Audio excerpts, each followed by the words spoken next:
हरिओम। जय श्री कृष्ण। राधे राधे। जय योगेश्वर। जय जगदम्ब। जय उमिया।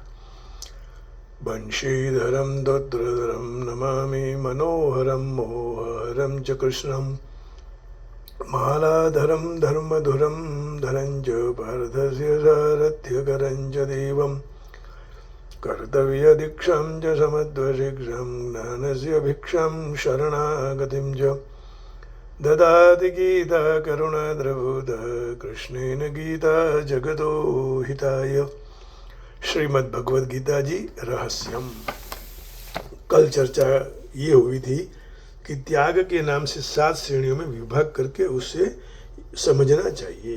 त्याग सर्वोपरि है। तो यदि कोई भी पूछे कि कर्मयोग का साधन करके फिर सांख्य योग के साधन के द्वारा जो सिद्धांत जो सच्चिदानंद घन परमात्मा को प्राप्त होते हैं उसकी प्रणाली कैसी होती है, तो उसको जानने के लिए त्याग को समझना चाहिए। सबसे पहले नंबर 1 निषिद्ध कर्मों का सर्वथा त्याग। चोरी, व्यभिचार, झूठ, कपट, छल, जबरदस्ती, हिंसा, अभक्ष्य भोजन और प्रमाद आदि शास्त्र निषिद्ध नीच कर्मों को मन, वाणी, शरीर से किसी प्रकार भी न करना, यह पहली श्रेणी का त्याग है।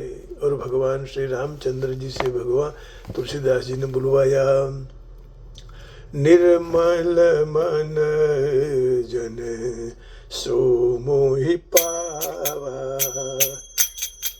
मोहि कपट छल छिद्र न भावा, निर्मल मन जन सो मोहि पावा, निर्मल मन जन सो मोहि पावा, मोहि कपट छल छिद्र न भावा। श्री राम जय राम जय जय राम, श्री राम जय राम जय जय राम, श्री राम जय राम जय जय राम। तो पहले निषिद्ध कर्मों का सर्वथा त्याग। दूसरा है काम्य कर्मों का त्याग। स्त्री, पुत्र और धन आदि प्रिय वस्तुओं की प्राप्ति के एवं रोग संकट आदि की निवृत्ति के उद्देश्य से किए जाने वाले यज्ञ, दान, तप और उपासना आदि सकाम कर्मों को अपने स्वार्थ के लिए नहीं करना, यही दूसरी श्रेणी का त्याग है। आज सब लोग जो भी कुछ कर रहे हैं वो अपनों को कुछ प्राप्त करने के लिए कर रहे हैं, लेकिन जो समाज के लिए कह रहे हैं। कई लोग कहते हैं कि क्या सुबह सुबह में श्रीमद् भगवद गीता जी का आप ये अध्ययन अभ्यास कर रहे हो। अरे भाई, मैं भगवत प्राप्ति के लिए कर रहा हूँ, दूसरा कोई मुझे स्वार्थ नहीं है। ઈશ્વરની પ્રાપ્તિ માટે જ આ સત્કર્મ કરવાનું છે, स्वार्थ माटे नहीं। आत्मकल्याण हो, मन को प्रसन्नता मिले, आनंद मिले, उससे ज्यादा क्या चाहिए भाई। लोग इसके लिए तो सुबह से शाम तक दौड़ रहे हैं।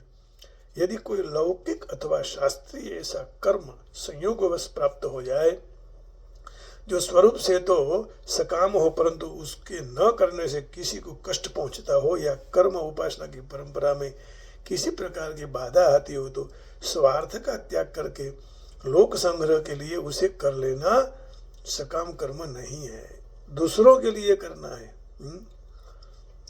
तो जनकादि है वो भी कर्म किए ही। लोक संग्रह में वापी जनकादयः अपि स्थितः। तो ये ऐसे करने में कोई तकलीफ नहीं है, लेकिन इसी को बहाना बनाकर फिर और काम में आगे लग जाना ठीक नहीं है। तीसरा, तृष्णा का सर्वथा त्याग। मान, बढ़ाई, प्रतिष्ठा एवं स्त्री, पुत्र और धनादि जो कुछ भी अनित्य पदार्थ प्रारब्ध के अनुसार प्राप्त हुए हों, उनको बढ़ने की इच्छा को भगवत प्राप्ति में बाधक समझकर उसका त्याग करना चाहिए। मान के लिए भगवत प्राप्ति को हानि हो तो मान को छोड़ दो, बढ़ाई छोड़ दो, प्रतिष्ठा छोड़ दो, स्त्री, पुत्र आदि धनादि कुछ भी है छोड़ दो, यदि भक्ति में बाधा आती है तो। श्रीमद् भागवत जी में कहा है कि अपने यदि संबंधी जन हो और हमें बाधा रूप बनते हो भक्ति में, भगवान के प्राप्ति में, भजन में, तो उनको छोड़ दो। कोई मुश्किल नहीं होगा, भगवान आपके साथ रहेंगे। स्वार्थ, चौथा, स्वार्थ के लिए दूसरों से सेवा कराने का त्याग। સ્વાર્થને માટે બીજાની પાસે સેવા કરાવવાનો પણ ત્યાગ। अपने सुख के लिए किसी से भी धनादि पदार्थों की अथवा सेवा कराने की याचना करना एवं बिना याचना के दिए हुए पदार्थों को या की हुई सेवा को स्वीकार करना तथा किसी प्रकार की भी किसी से अपना स्वार्थ सिद्ध करने के लिए मन में इच्छा रखना आदि जो स्वार्थ के लिए दूसरों से सेवा कराने का भाव है, उन सब का त्याग करना, यह चौथी श्रेणी का त्याग है। किसी से कुछ भी नहीं मांगो। यदि कोई ऐसा अवसर योग्यता से प्राप्त हो जाए कि शरीर संबंधी सेवा अथवा भोजनादि पदार्थों को स्वीकार न करने से किसी को कष्ट पहुंचता हो या लोक शिक्षा में किसी प्रकार की बाधा आती हो, तो उस अवसर पर स्वार्थ का त्याग करके केवल उनकी प्रीति के लिए सेवादि का स्वीकार करना दोष युक्त नहीं है। क्योंकि स्त्री, पुत्र और नौकर आदि से की हुई सेवा एवं बंधु बांधव और मित्र आदि के द्वारा दिए हुए भोजनादि पदार्थों को स्वीकार न करने से उनको कष्ट होना एवं लोक मर्यादा में बाधा पड़ना संभव है। तो स्वार्थ के लिए दूसरों से सेवा कराना, किसी का कष्ट होता है तो सेवा स्वीकार कर लो, लेकिन उसके लिए सेवा की अपेक्षा मत रखो, याचना मत करो, है ना। लेकिन यदि किसी को कष्ट हो रहा है कि नहीं आप इतना ही कीजिए, तो फिर स्वीकार करने में कोई कठिनाई नहीं है, लेकिन अपना स्वार्थ भी वहां नहीं होना चाहिए। पांचवा, संपूर्ण कर्तव्य कर्मों में आलस्य और फल की इच्छा का सर्वथा त्याग। वो तो भगवान कह चुके हैं, कर्मण्येवाधिकारस्ते मा फलेषु कदाचन मा कर्म फल हेतुर्भुर्मा ते संगुस्त्व कर्मणि। तो फल की काम करे जाओ, फल की आशा भी रखो, लेकिन जो भगवान दे उसे स्वीकार करो, ये भाव है। मुझे ऐसा ही फल मिले, 80% आवे, मुझे इतना ही तनख्वाह मिले, इतनी ही दक्षिणा मिले, ये मत रखो। जो मिल रहा है उसे स्वीकार ले लो। तो आलस्य भी छोड़ देना चाहिए। आलस्यम ही मनुष्याणाम शरीरस्थो महान रिपुः नास्त्युद्यम समो बंधुः कुर्वाणो नावसीदति। तो ईश्वर की भक्ति, देवताओं का पूजन, माता पिता आदि गुरुजनों की सेवा, यज्ञ, दान, तप, वर्णाश्रम के अनुसार आजीविका एवं शरीर संबंधी खान पान आदि जितने कर्तव्य कर्म हैं, उन सब में आलस्य का और सब प्रकार की कामना का त्याग करना, यह पांचवी श्रेणी का त्याग है। अब छठवा, संसार के संपूर्ण पदार्थों में और कर्मों में ममता और आसक्ति का सर्वथा त्याग। अनासक्त होना है, संसार के संपूर्ण पदार्थों में, कर्मों में ममता नहीं। धन मकान आदि वस्त्र आदि संपूर्ण वस्तुएं और स्त्री, पुत्र आदि मित्र आदि संपूर्ण बांधवजन एवं मान बढ़ाई और प्रतिष्ठा आदि इस लोक के और परलोक के जितने विषय भोग रूप पदार्थ हैं, उन सबको क्षण भंगुर और नाशवान होने के कारण अनित्य समझकर उनको ममता और आसक्ति का न रहना तथा केवल एक परमात्मा में ही अनन्य भाव से विशुद्ध प्रेम होने के कारण मन, वाणी और शरीर के द्वारा होने वाली संपूर्ण क्रियाओं में और शरीर में भी ममता और आसक्ति का सर्वथा त्याग, अभाव हो जाना, आसक्ति का सर्वथा अभाव हो जाना, यह छठी श्रेणी का त्याग है। ज्ञात्वै तत्क्षण भंगुरम सपतित त्याज्यम मनोदूरतः। शंकराचार्य महाराज कहते हैं ये सब क्षण भंगुर है, इनको छोड़ दो। हाँ, जो नष्ट होने वाला है, जो आदि अनादि है, उसको पकड़ लो। तो उक्त छठी श्रेणी के त्याग को प्राप्त हुए पुरुषों का संसार के संपूर्ण पदार्थों में वैराग्य होकर केवल एक परम प्रेममय भगवान में ही अनन्य प्रेम हो जाता है। इसलिए उनको भगवान के गुण प्रभाव और रहस्य से भरी हुई विशुद्ध प्रेम के विषय की, भगवान के गुण प्रभाव रहस्य से भरी हुई विशुद्ध प्रेम के विषय की कथाओं का सुनाना और मनन करना, एकांत देश में रहकर निरंतर भगवान का भजन, ध्यान और शास्त्रों के मर्म का विचार करना ही प्रिय लगता है। विषयासक्त मनुष्यों में रहकर हास्य, विलास, प्रमाद, निंदा, विषय भोग, व्यर्थ बातों में अपने अमूल्य समय का एक क्षण भी बिताना अच्छा नहीं लगता एवं उनके द्वारा संपूर्ण कर्तव्य कर्म भगवान के स्वरूप और नाम का मनन रहते हुए भी बिना आसक्ति के केवल भगवद अर्थ होते हैं। यह कर्मयोग का साधन है। इस साधन के करते करते ही साधक परमात्मा की कृपा से परमात्मा के स्वरूप को तत्वतः जानकर अविनाशी परम पद को प्राप्त हो जाता है। किंतु यदि कोई सांख्य के द्वारा परमात्मा को प्राप्त करना चाहे तो उसे उपयुक्त साधन करने से अनंतर निम्नलिखित 7वीं श्रेणी की प्रणाली के अनुसार सांख्य योग का साधन करना चाहिए। अब ये 7वीं की चर्चा कल करेंगे, 7वें त्याग का, लेकिन बोल देते हैं 7वां त्याग कौन सा है। संसार, शरीर, संपूर्ण कर्मों में सूक्ष्म वासना और अहम भाव का सर्वथा त्याग। बहुत बड़ी बात है, ये छूटता नहीं है तो इसको छोड़ देना चाहिए। ऐसे करते हैं। कर्मों में ममता, जाया सुतादिषु सदा ममतां विमुञ्च पश्यानिशं जगदिदं क्षणभंगनिष्ठ वैराग्य राग रसिको भव भक्ति निष्ठा। तो ये सारे प्रमाण श्रीमद् भागवत जी में भी हैं, सब जगह बताए हुए हैं। और ऐसे इसी रहस्य की चर्चा करते करते जीवन में आनंद उठाते आगे चलेंगे।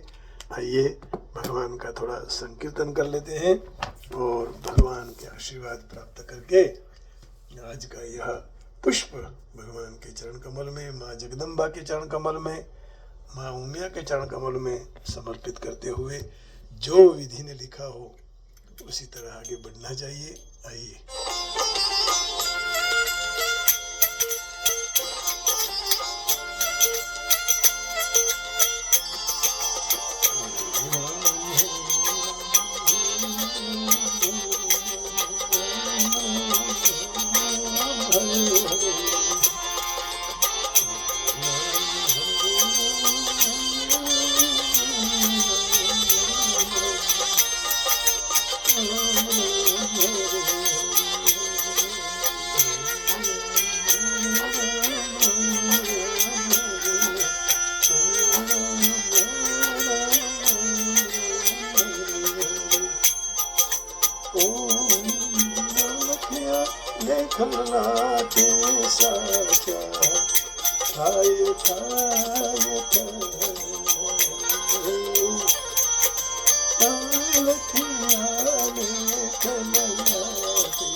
जो विधि ने लिखा है वो होके ही रहता है। जहाँ जाना है वहाँ जाना ही है। मन चाहे न भी विधि ले जाती है। इस संसार में ऐसा कोई नहीं कि जिसको सब सुख प्राप्त हो। बस भगवत सुख मिल जाए, सब सुख सुख ही है।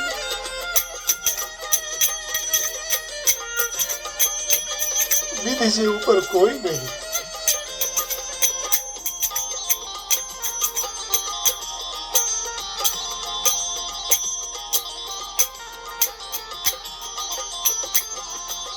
सेवा मात पितानी करवा, श्रवण चाल्यो पाणी भरवा। सेवा मात पितानी करवा, श्रवण चाल्यो पाणी भरवा। गडुलो भरता मृगना जेवा शब्दो थाय थाय थाय। ऐसा है जिसने अपने माँ बाप के लिए अपना जीवन समर्पित कर दिया। दशरथ मृगलो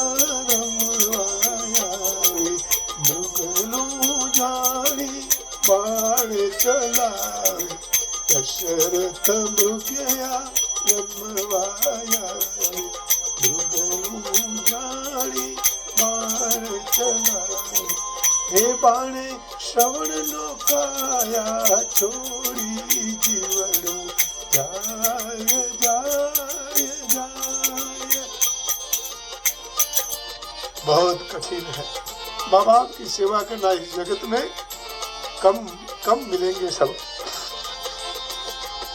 विधि ना लखिया लेख ललाटे, साजा था थाय थाय।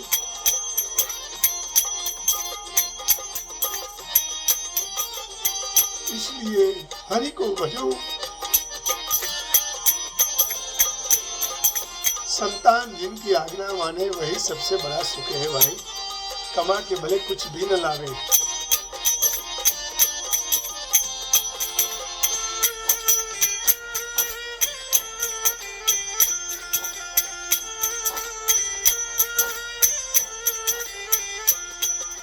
अंधा मात पिता टळवळता, दीदो श्राप मरता मरता। अंधा मात पिता टळवळता, दीदो श्राप मरता मरता।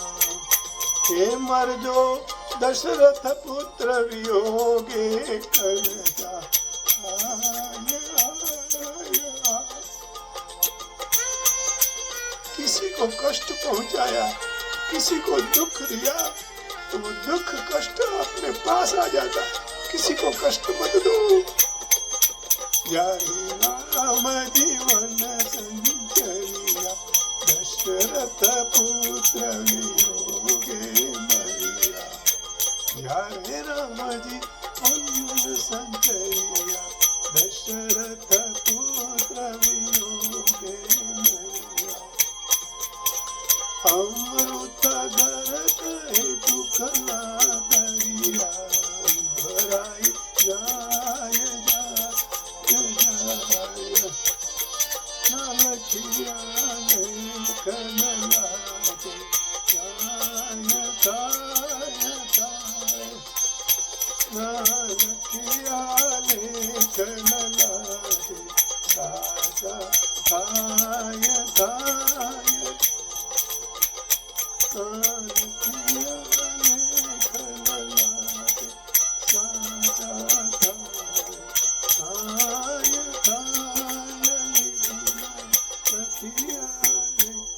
ललाटे साचा थाय थाय थाय। आप सबके हृदय में बैठी हुई विधि ब्रह्मा सृजनहार भगवान को प्रणाम करके वाणी को विराम देता हूँ। हरिओम। जय श्री कृष्ण। राधे राधे। जय योगेश्वर, जय जगदम्ब, जय उमिया, जय हो प्रभु बरसाने वाले की जय हो, गीता मैया की जय हो।